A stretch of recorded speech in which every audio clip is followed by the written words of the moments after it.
Every release day, I start the morning off with a bit of a run.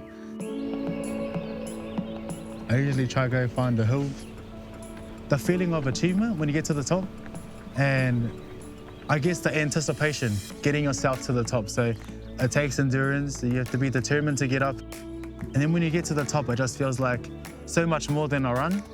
It feels like you've achieved something. Just a way to get myself to a position where I feel like I can achieve anything.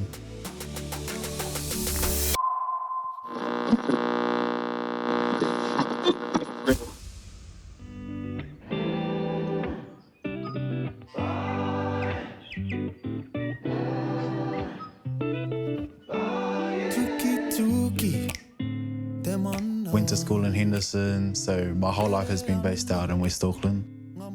Grew up in the church, grew up in a Māori household. It was real full on, like there wasn't a day where we weren't doing anything. Sports was huge, and music was something that was intertwined between church and kapahaka. In high school, my friends and I, we started this band called Ngā Puawaitanga, which was a Māori reggae gospel band. And we made an album that year, did a couple gigs. It was really cool. I wasn't much of a talker as a kid.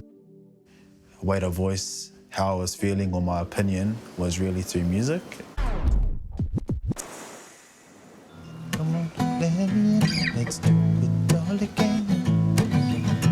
Come on, let me in, let's do it all again, yeah. The beauty of lineage.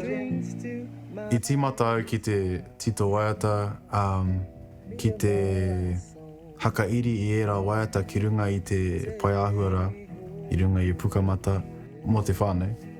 Hoi anō, I tuku karere mai tētahi aku tino tuakana no te whare wānanga Nathaniel Hale. Koia hoki te paumatua mō te kiriata o e kia nei ko Waiata Nation. Me te pātai, mēnā hehi ana hauki te uru ki taua kaupapa. I roto ia anō I āwangawanga katoa. Kare au I te mōhio mena me whai ahau I tēnei momo huarahi. Hoi anō, I whai ahau I tērā huarahi. I te tauka hori I rewa taku waiata tuatahi ko e ki. Ka piti ana tamanui te rā e ki. Maranga kia mau kia ita. Heru nui, heru roa, naru ai moko te runei ha. So I started writing Aotearoa Māori to help normalise the language. And so, for instance, writing Aotearoa Māori and then writing an English interpretation of their waiata gives Māori and non-language speakers the opportunity to engage with the language. Ka hore he aha, ko taku whai ko hine tita mai. Which I think is dope, and music is that vehicle, you know, to promote the language. Like, music is everywhere. So if the music is everywhere, then the reo is everywhere, or the language is everywhere. I thought that that'd be a really cool way to bridge the gap between language and non-language speakers and have them engaging in te reo Māori and in English.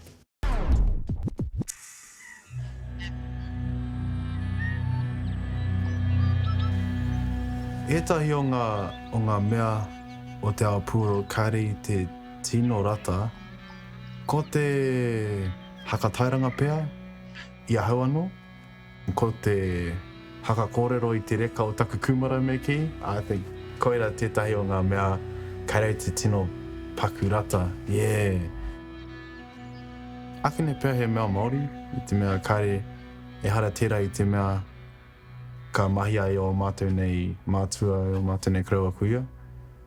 E rangi, yeah, koina tētahi wero nui, māku. Please give it up for Mohi Allen!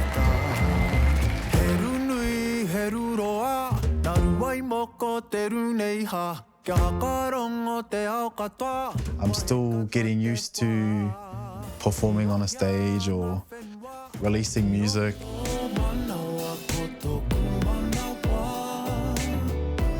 I feel like although we're at the spot and it's wicked as and I'm loving what I'm doing, I don't feel like I'm at the place where it seems like I am.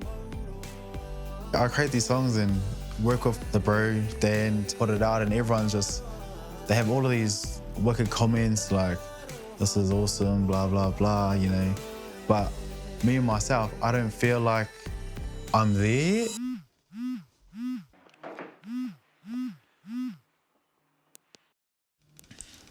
Kia ora hoa, how are you? Good. Actually quite excited to get the opportunity to speak to you. I'll admit that now. Today I released my single, Jasmine. It has been such a cool waiata to put together. I've really gone into the funk side of my music. It came out at midnight, I couldn't sleep. And yeah, I was just so excited to put this song out. We've been working on it for such a long time. Doing heaps of interviews, which is actually really cool and a huge honour. Kia ora hoa, kia ana. Most mornings, but particularly release day, I go for a run, go find me a hill. Way to release anxiety, tension. And then I follow that up with going to the bakery. I have a sweet tooth, so caramel slice is always the go. Go and visit my loved ones. Way to celebrate with them. All of the whānau sending messages or sharing the song, that is huge. Pretty much yarn with them about how the release is going and how the song's tracking and just really celebrate the day with them. Yeah. Me, bro. Well, do you have any words of maybe encouragement for those of our rangatahi who maybe want to get into the music biz? If that's your passion, you know, if you wake up in the morning and that's what you want to be doing, then that's what you should be doing. So, kia koutou te hunga rangatahi e hia ana te whai te ara pūro, kia kahara, kia kahara. Ko taku hia, a ngā tau e heke mai nei, kia karore haere ki ngā pito o te ao, mahi tahi me ngā kaiwaiata take, no ngā wāhi putano i te ao. Waiata tahi, tito waiata tahi, o tira he hāpai ki te hakaraora i ngā reo o ngā whānau putano i te ao. Atu i tērā ko te hakatū i tētahi studio pia ki te nota, ki te tautokirei. Hei wāhi mā ngā rangatahi, mena hehe ana rātou ki te whai i te ara pūoro. Koe rāku hia. E tō e tama, kia komohia aku dancing shoes. Nau mai te pō, tira mapai ana ko ngā whetū e. Kapa kapa.